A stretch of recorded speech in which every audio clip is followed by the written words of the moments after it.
Good morning student, मैं मनोज जांगड़ा अपने YouTube channel CBSE math गुरुजी पर आप सभी का स्वागत करता हूँ। प्यारे बच्चों, 10th क्लास में हमारा चैप्टर चल रहा था सर्कल, जिसकी मैंने पिछले क्लास में 10.2 एक्सरसाइज के सॉल्यूशन प्रोवाइड करे थे, लेकिन कुछ क्वेश्चन और कुछ एग्जाम्पल रह गए थे, वो हम आज की क्लास में कंटिन्यू करेंगे। वो काफ़ी इम्पोर्टेंट क्वेश्चन है, अक्सर एग्जाम में पूछ लिए जाते हैं वो, और उनका जो अल्टरनेटिव ऑप्शन होगा जो एग्ज़ाम में पूछा जा सकता है वो आज हम डिस्कस करेंगे।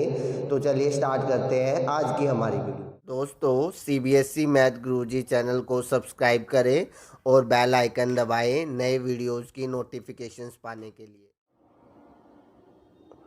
तो बच्चों, पिछली क्लास में हमारा एक क्वेश्चन रह गया था एनसीईआरटी का 10.2 का, डेट इज क्वेश्चन नंबर 12। उसमें हमें क्या दे रखा है, एक फिगर प्रोवाइड करा रखी है जिसमें एक ट्राइंगल एक सर्कल को सर्कमस्क्राइब्स कर रहा है। एक ट्राइंगल एक सर्कल को क्या कर रहा है बेटा, सर्कमस्क्राइब कर रहा है। और हमें कुछ चीज़ें दे रखी है, ये ए पॉइंट मान लिया, ये बी पॉइंट मान लिया, ये सी पॉइंट मान लिया, ये ओ सेंटर है और डी से पॉइंट ऑफ कॉन्टैक्ट को ज्वाइन कर दिया। ठीक है बच्चों, ये जो डिस्टेंस है, ये दोनों डिस्टेंसेज हमें गिवन है। ये 6 सेंटीमीटर की दे रखी है, ये 8 सेंटीमीटर की दे रखी है, और साथ में हमें गिवन है इस सर्कल की रेडियस, दैट इज़ 4 सेंटीमीटर। ये रेडियस हमें 4 सेंटीमीटर दे रखी है। तो कैसे स्टार्ट करते हैं बच्चों, जब भी इस तरीके का क्वेश्चन आता है, मैंने आपको समझाया था कि जो टेंजेंट्स है वो कहाँ से कहाँ तक होती है, पॉइंट से लेके पॉइंट ऑफ कॉन्टैक्ट। अगर ये 6 सेंटीमीटर है तो ये भी 6 सेंटीमीटर होगी, ये 8 सेंटीमीटर है तो ये भी 8 सेंटीमीटर होगी, और अगर मैं इस वाले हिस्से को x मान लूँ तो ये भी क्या होगा, x। नेमिंग आप इसकी जो मर्जी कर सकते हो, इस पॉइंट को ये नाम दे दो, इस पॉइंट को नाम दे दो f। अब हमें x बेसिकली वैल्यू निकालनी है, और उसके बाद क्योंकि हमें फाइंड करने के लिए कहा गया है AC और BC, अगर x आ गया तो 6 में x जोड़ दूंगा तो AC फाइंड हो जाएगा, और 8 में x जोड़ दूंगा तो क्या फाइंड हो जाएगा, AP। इसकी लेंथ थोड़ी सी बड़ी है बेटा, और इसी के थोड़े से चेंजेस करके वो एग्जाम में क्या पूछता है वो हम लेटर ऑन डिस्कस करेंगे।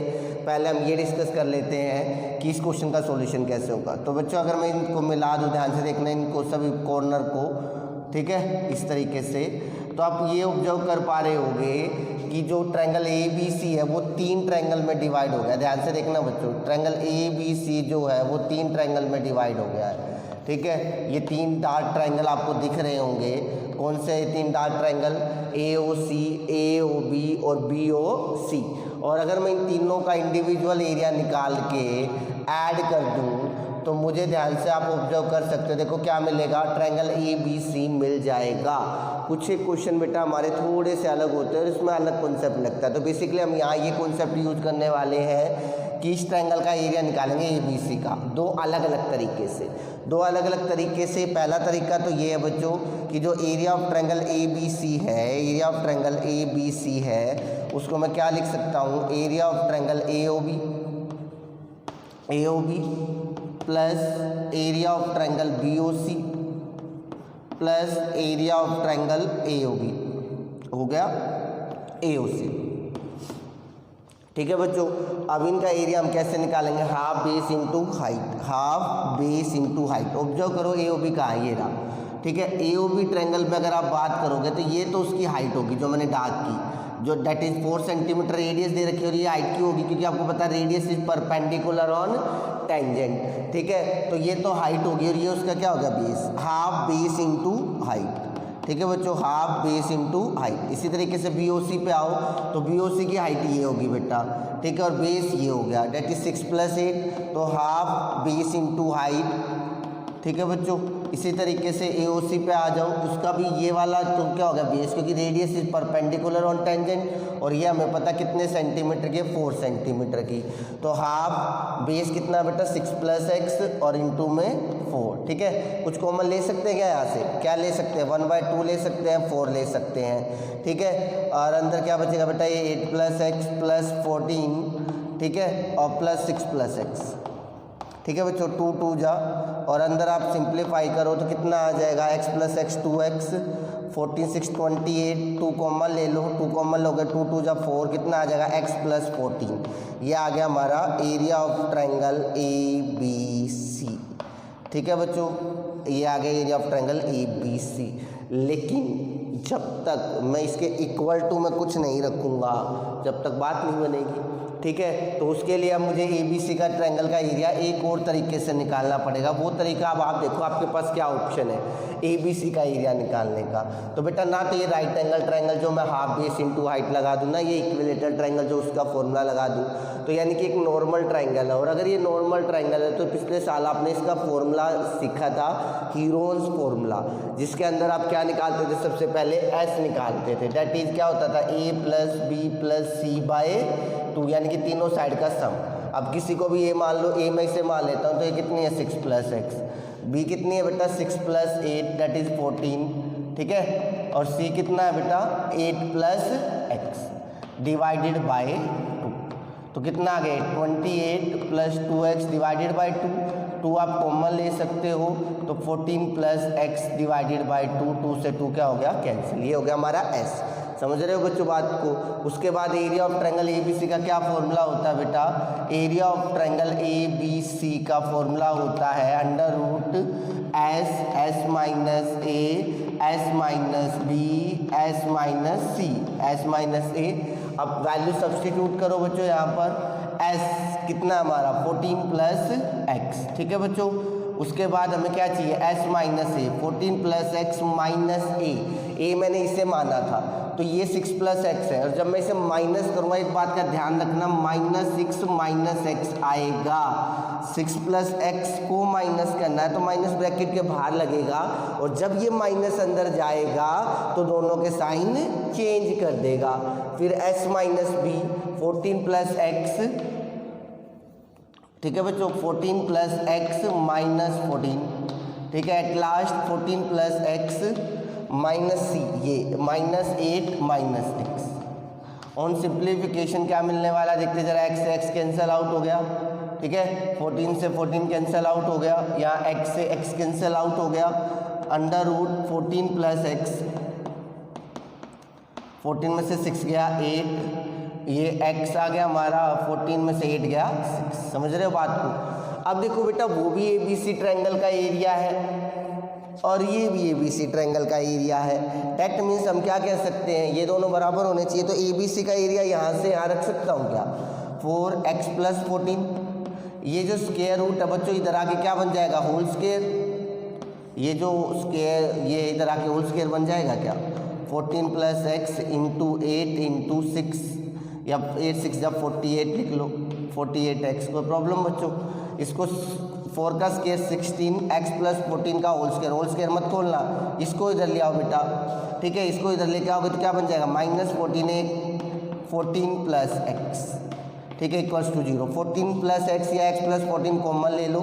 लेट्स से अंदर क्या बचेगा, x + 14 × 6, 16 के अंदर मल्टीप्लाई करोगे 16x और 16 × 14, ठीक है बच्चों। इसको भी अंदर लेके जाओ, -48 × ये आपने 14x तो कॉमन ही ले लिया, सॉरी, तो से 48x बच जाएगा, ठीक है बच्चों। आइदर दिस = 0 और दिस = 0, तो x + 14 = 0 रखोगे तो x की value -14, which is not possible. क्यों, -14 आप रख ही नहीं सकते क्योंकि x एक साइड और साइड नेगेटिव नहीं होती। अब ये बच गया बेटा, 16 में से 48 गया, कितना बच जाएगा बेटा माइनस का, ठीक है, करो डिवाइड, -22। अच्छा, कई बच्चे यहाँ पे क्या कहते हैं, इससे कैंसिल कर देते हैं। कैंसिल करने से आंसर तो सेम आएगा, बट इसे अवॉइड करना, ये ध्यान रखना, ठीक है। कभी कैंसिल करो तो ये आ जाएगा बेटा -32x और ये +16 × 14, मल्टीप्लाई मत करना, ये माइनस का उधर जा किसका हो जाए प्लस, 16 × 14 = 32x, 16 2 जा 32, 2 7 जा, तो x की वैल्यू कितनी आ गई बच्चों, 7 आ गई, x की वैल्यू 7, और यही हमें चाहिए थी। अब हमें AC चाहिए, AC कितना हमारा, ध्यान से देखो बेटा, 6 + x, ठीक है, 6 + 7 दैट इज 13, ठीक है। और फिर हमें क्या चाहिए बेटा, AB, 7 + x, 7 + 7 दैट इज 14। अब बच्चों देखो ध्यान से, हो सकता है यहाँ पे कई बच्चों को ये लगा होगा कि ये स्टेप है, कई टीचर यहाँ पे इससे कैंसिल आउट कर देते हैं। बेटा कैंसिल कर सकते हो और आंसर भी ये सेम आएगा, लेकिन इससे टेक्निकली आप एक x की वैल्यू छोड़ देते हो, और ये x की वैल्यू तो आएगी बेसिकली, बाद में जाके नॉट पॉसिबल हो जाए तो अच्छा है, तो बेटर रहेगा आप ये कर दो। दूसरा क्वेश्चन अक्सर बच्चों के दिमाग में आता है, सर इतना बड़ा क्वेश्चन एग्जाम में आएगा। बेटा बिल्कुल, एक आधी बार आ चुका है, लेकिन ये बहुत रेयर चांस है कि इस तरीके के लेंथी क्वेश्चन वो एग्जाम में पूछे। तो इसका वो अल्टरनेट सॉल्यूशन निकाल लेता है। क्या अल्टरनेट सॉल्यूशन निकालता है? बेसिकली जो क्वेश्चन बड़ा हुआ वो इस हिस्से की वजह से बड़ा हुआ है, इस हिस्से की वजह से, जो कि हमने हीरोन्स फॉर्मूला लगाया। तो इसका अल्टरनेट ऑप्शन वो ये निकाल लेता है कि वो आपको एरिया ऑफ ट्रायंगल मेंशन कर देता है कि भाई एरिया ऑफ ट्रायंगल ABC है ना, वो 84 है। कितना है? 84 सेंटीमीटर स्क्वायर। और अगर ये दे देता यहीं पे, तो हम क्या कर देते, इसको 84 लिख देते, 84 × 4 + x + 14। अब 4 से इसको कैंसिल, 4 × 2 = 4 बन जाए, ये लाए x की वैल्यू कितनी आ जाती? 7। क्वेश्चन यही खत्म हो जाता है। इनकी इसकी जो पूरी लेंथ थी वो खत्म हो जाती अगर वो एरिया यहाँ पे मेंशन कर देता, बाकी सारा क्वेश्चन सेम रहेगा। तो उसके बाद दूसरा ऑप्शन ये है, ठीक है। तीसरा ऑप्शन ये है कि ये जो ट्रायंगल ABC नज़र आ रहा है ना आपको, वो इसको राइट एंगल ट्रायंगल दे सकता है। राइट एंगल ट्रायंगल देने से क्या होगा, फिर हमें ये हीरोन्स फॉर्मूला नहीं लगाना पड़ेगा, और हम क्या फॉर्मूला लगा सकते हैं? Half base into height. Concept through out same रहेगा। समझ पा रहे हो बच्चों बात को? एक्चुअल क्वेश्चन तो ये जो आपके सामने बोर्ड पे सॉल्यूशन है, ये वो तभी देगा जब उसे ये लगता है कि मुझे सर्कल चैप्टर से एक लेंथी क्वेश्चन देना चाहिए। और लेंथी क्वेश्चन वो हर चैप्टर से नहीं देता, कभी कभी दे देता है किसी एक पर्टिकुलर चैप्टर से या 2 से। बाकी क्वेश्चन हमेशा है ना ज़्यादा बड़े होते ना ज़्यादा छोटे, बस उनमें थोड़ी बहुत अंडरस्टैंडिंग होती है, थोड़ा सा चेंज कर देता है। और वो चेंज मैंने इस क्वेश्चन में क्या कर सकता है बता दिया। या तो इस ट्रायंगल का एरिया दे देगा, जैसे फॉर एग्जाम्पल 84 दे दिया, तो यहाँ से x की वैल्यू 7 आ गई, समझ गए। या फिर वो क्या करेगा, इस ट्रायंगल ABC को कन्वर्ट करके क्या दे देगा? Right angle triangle. वहाँ फिर हमें ये हीरोन्स फॉर्मूला नहीं लगाना पड़ेगा, जिससे हमारे क्वेश्चन की लेंथ छोटी हो जाएगी। ठीक है बच्चों, समझ में आ रही है चीज़ें? कोई दिक्कत? चले आगे। क्वेश्चन तो बच्चों हमारे कंप्लीट हो चुके हैं। अब हमें एग्जाम्पल करने हैं। 3 एग्जाम्पल है आपके इस चैप्टर में, एक मैं ऑलरेडी करा चुका हूँ। सेकेंड एग्जाम्पल अब हम देखेंगे। सेकेंड एग्जाम्पल ये क्या कह रहा है NCERT का, काफ़ी अच्छा एग्जाम्पल है। आपको एक फिगर प्रोवाइड की गई है बच्चों। फिगर में क्या कहा गया है, ये दोनों हमारी क्या है? टेंजेंट्स है, ठीक है। TP and TQ are tangents, और O कोई पॉइंट है। TP एंड TQ क्या हमारी टेंजेंट्स है, और O कोई हमारा क्या है? सेंटर है। प्रूव करना PTQ यानी कि ये वाला एंगल इस वाले एंगल के ट्वाइस है, ठीक है। क्या प्रूव करना बेटा में? PTQ जो एंगल है वो ट्वाइस है एंगल किसके? OPQ के। OPQ ही लिखा है ना, हाँ चलो, ये हमें प्रूव करना है बच्चों। काफ़ी इंपॉर्टेंट एग्जाम्पल है। गिवन वैसे अपने आप लिख लेना, गिवन वही होता है बेटा अक्सर कि TP and TQ are tangent to a circle with centre O and radius R। इस चीज़ को ध्यान से देखते हैं बेटा, ठीक है। अब आपके पास मैं हमेशा एक ही चीज़ कहता हूँ कि जो आपके पास अवेलेबल ऑप्शन है ना वो लेके चला करो। मेरे पास जो अवेलेबल ऑप्शन है मैं 1 बाय 1 लगाता हूँ, ध्यान से देखना बेटा। आपको पता है ये वाला एंगल 90, ये वाला एंगल 90, ठीक है। और ये इन चारों एंगल का सम कितना होगा? 360 डिग्री। क्यों? क्वाड्रिलेटरल के चारों एंगल का सम 360 डिग्री होता है। क्वाड्रिलेटरल के चारों एंगल का सम 360 डिग्री होता है। डेट मीन्स मैं ये कह सकता हूँ कि जो मेरा एंगल PTQ है प्लस एंगल POQ, ठीक है, प्लस एंगल यहाँ पे TPO प्लस एंगल TQO, इन सब का जो सम है that should be equals to 360 degree. क्यों? Sum of angles of a quadrilateral, sum of angles of a quadrilateral, किसी भी क्वाड्रिलेटरल के चारों एंगल का सम 360 डिग्री होता है। अब आपको एक और चीज़ पता है, PTQ POQ तो ठीक है, इनका हम कुछ नहीं कर सकते। ये वाले दोनों एंगल 90 डिग्री के दिए हैं। 90 डिग्री के क्यों दिए बेटा? Radius is perpendicular on tangent, because आप रीजन तो लिखना पड़ेगा, ठीक है। ये ऐसा क्यों किया हमने? क्योंकि रेडियस जो होती है ना, radius is perpendicular on tangent. अगर ऐसा है देयरफॉर हमने यहाँ पे ये दोनों एंगल जो TPO है और TQO है, इन दोनों को कितने डिग्री रखा बच्चों? यहाँ पर 90 डिग्री। समझ पा रहे बच्चों बात को? तो यहाँ से हमें मिल गया PTQ POQ, ठीक है, 360 डिग्री माइनस 180 डिग्री, और that is also 180 degree. First equation. कोई प्रॉब्लम बच्चों? एक तो मेरे पास ये अवेलेबल ऑप्शन था। ये क्वेश्चन 1 नंबर में क्वेश्चन में एंगल फाइंड करने के लिए आता, प्रूव करने के लिए नहीं आता। 1 नंबर में आए तो इसको एज ए रिजल्ट याद रखोगे कि ये एंगल हमेशा इसका क्या होता है? ट्वाइस। ठीक है बच्चों यहाँ तक। अब मान लो ये एंगल 1, ये एंगल 2, ये जो ट्रायंगल आपको नजर आ रहा है इसके भी तीनों एंगल का सम कितने डिग्री होगा 180 degree. Angle 1 + 2 angle POQ that is also 180 degree. Why? Sum of angles of a triangle, sum of angles of a triangle, एक ट्रायंगल के तीनों एंगल का जो सम होता है वो 180 डिग्री होता है। लेट्स से ये सेकेंड इक्वेशन है बच्चों, ठीक है। ये हमारे पास फर्स्ट इक्वेशन थी, वो सेकेंड इक्वेशन है। तो अब आप क्या कह सकते हो, from equation first and second, from equation first and second, अगर दोनों इक्वेशन के RHS बराबर है बच्चों तो उनके LHS भी बराबर होंगे। तो हम कह सकते हैं जो PTQ है प्लस POQ है, इन ये किसके बराबर होंगे, angle 1 + angle 2 + angle POQ। POQ से POQ क्या हो गया, कैंसिल। अब हम नियर अबाउट हमारे आंसर के आसपास पहुंच चुके। PTQ चाहिए, ठीक है। एंगल 1 OPQ एंगल 1 ही है, तो अगर 2 की जगह भी 1 आ जाए तो बात बन जाएगी, और 2 की जगह 1 आ सकता है क्योंकि ये दोनों रेडियस है और इक्वल होंगे, और अगर ये इक्वल है तो इनके अपोजिट एंगल भी बराबर हो सकते हैं। तो T की जगह मैं 1 लिख सकता हूँ 2 की जगह, क्यों, बिकॉज जो हमारी OP है and OQ are radius, therefore हम कह सकते हैं कि जो हमारा एंगल 1 है वो किसके बराबर होगा, 2। 9th क्लास में थ्योरम पढ़ी थी, angle opposite to equal sides are equal, ठीक है बच्चों। तो ये कितना आ जाएगा, ट्वाइस ऑफ एंगल 1 PTQ। और एंगल 1 की जगह मैं क्या लिख सकता हूँ, जो एंगल मुझे चाहिए था, कौन सा एंगल चाहिए था, OPQ चाहिए था, OPQ। समझ पा रहे हैं बच्चों बात को, कोई दिक्कत, काफ़ी अच्छा एग्जाम्पल था, ठीक है। अब एक हमारा लास्ट एग्जाम्पल बच गया है, वो हमें करना है, ठीक है। अब तक जितना कराया वो चीज़ें समझ में आ गई बच्चों, कोई दिक्कत, चले आगे हमारे आज।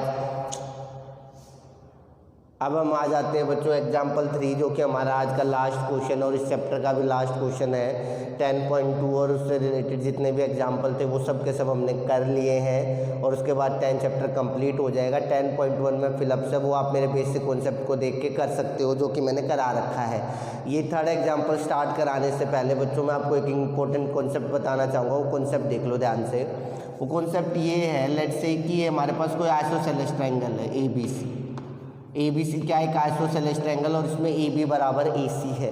इसमें क्या है, AB बराबर AC है, और इस वाले वर्टेक्स से अगर आप सामने वाली साइड छोड़ो, इस वर्टेक्स से अगर आप एंगल बाइसेक्टर ड्रॉ करते हो, इस वर्टेक्स से आप क्या ड्रॉ करते हो, angle bisector. Let's say AM आपका क्या है, एंगल बाइसेक्टर। तो ध्यान रखना बेटा, अगर AM जो है वो एंगल बाइसेक्टर है तो क्या होगा, हम कह सकते हैं ये जो AM है वो परपेंडिकुलर बाइसेक्टर भी होगा of BC, perpendicular bisector of BC। लेकिन कब, जब AM क्या होगा, एक एंगल बाइसेक्टर, वन थिंग। दूसरा, ये जो एंगल बाइसेक्टर उसी वर्टेक्स से ड्रॉ हुआ हो जहाँ से दो इक्वल साइड है। अब तुम कहोगे सर ये परपेंडिकुलर बाइसेक्टर कैसे हो गया, इसको प्रूव कर सकते हैं हम बच्चों। 9th क्लास में देखो ध्यान से, अगर मैं इन दोनों ट्रायंगल को कॉन्ग्रुएंट कर दूं तो ये भी बराबर AC होगा, एंगल 1 बराबर एंगल 2 होगा, और AM क्या होगी, कॉमन होगी। तो ऐसे दोनों ट्रायंगल क्या हो जाएंगे, कॉन्ग्रुएंट हो जाएंगे। तो सिंप्लिसिटी से मैं BM = CM कह सकता हूँ, एक चीज़ तो होगी। और फिर सिंप्लिसिटी से मैं ये भी कह सकता हूँ एंगल 3 और 4 इक्वल है, और आपको पता है लीनियर पेयर बना रहे हैं तो सम 180 है, और इक्वल है तो कितने डिग्री के हो जाएंगे, 90। तो बेटा आप हम इसे एज ए रिजल्ट यूज करेंगे, अगर AM एंगल बाइसेक्टर है तो इसके ऊपर परपेंडिकुलर बाइसेक्टर होगा। एक पॉइंट नंबर 1। दूसरा पॉइंट बच्चों मैं बेसिक कॉन्सेप्ट में बता चुका हूँ, लेकिन फिर बता देता हूँ। लेट्स से कोई एक्सटर्नल पॉइंट है और इससे आप दो टेंजेंट ड्रॉ करते हो, और ये सेंटर से इस पॉइंट को मिलाने वाली लाइन है, तो ये दोनों जो एंगल होंगे ना ये इक्वल होंगे। Tangents are equally incline with the line joining the centre and the point of contact. जब बड़े क्वेश्चन आते हैं ना बच्चों, तो तब आप इसको एज ए थ्योरम ही ले सकते हो, एंगल 1 किसके बराबर है 2। जब छोटे क्वेश्चन है तब आप इसे प्रूव कर सकते हो। प्रूव करने का तरीका मैं बता चुका हूँ ऑलरेडी वीडियो में पार्ट 3 में, कि दोनों ट्रायंगल को कॉन्ग्रुएंट कर दोगे, सिंप्लिसिटी से एंगल 1 किसके बराबर आ जाएगा, 2 के। बट राइट नाउ आप ये ध्यान रखोगे, ये जो टेंजेंट्स हैं ये इक्वली इंक्लाइन होंगी, किसके साथ, इस लाइन के साथ। दूसरी बात आप सभी को अच्छी तरीके से पता है की जो टेंजेंट्स होती है वो इक्वल होती है, ठीक है। तो आप ये भी कह सकते हो तीसरे पॉइंट में, अगर ये ए है, ये बी और ये सी है, तो ए बी बराबर किसके होगा, ए सी के। और अगर मैं इस बी और सी को जोड़ दूँ, इस बी और सी को क्या कर दूँ, जोड़ दूँ, तो ये जो ट्रायंगल बनेगा ये एक आइसोसेलेस ट्रायंगल बनेगा, और उस आइसोसेलेस ट्रायंगल का ये क्या बन जाएगा, एक एंगल बाइसेक्टर। तो ये कॉन्सेप्ट था जो हमने अलग से सीख लिया। अब हम अपना एग्जाम्पल स्टार्ट करते हैं बच्चों। एग्जाम्पल 3 देखते क्या कह रहा है वो उसमें हमें। एग्जाम्पल 3 में बेटा हमें कह रहा है, ये आपको एक फिगर दे रखी है, ध्यान से समझनी है। फिगर क्या दे रखी है, एक फिगर में फिर से आपको 2 टेंजेंट दिए हैं, ठीक है। वो टेंजेंट में वो क्या कह रहा है बेटा, ये पॉइंट ऑफ को ज्वाइन कर दिया, ये एक लाइन है, ये फिगर आपको दे रखी है, ये पी पॉइंट्स इसको मिला दिया, टी पी टी क्यू, और इस पॉइंट को उसने आर नाम दिया है। इसने इस क्वेश्चन में दिया बेटा if P Q equals to 8 centimetre, अगर पी क्यू कितना है 8 सेंटीमीटर, देन हमें टी पी फाइंड करना है। क्या फाइंड करना है, देन हमें टी पी फाइंड करना है, ठीक है बच्चों। तो देखो कैसे कर सकते हैं, अब ध्यान से चीज़ों को हमें समझना है, देखना है। अभी वो कॉन्सेप्ट वहाँ समझा के आया हूँ कि T P and T Q बराबर है, तो टी पी क्यू क्या है, एक आइसोसेलेस ट्रायंगल है, साथ में ये वाला एंगल इसके बराबर है। तो मैं ये भी कह सकता हूँ ये जो टी आर है या ओ टी है वो परपेंडिकुलर बाइसेक्टर होगा किसका, पी क्यू का। तो इसी से हम स्टार्टिंग करेंगे बच्चों, ठीक है। तो आप लिखोगे, क्या लिखना है आपको, कि T P triangle T P Q is an isosceles triangle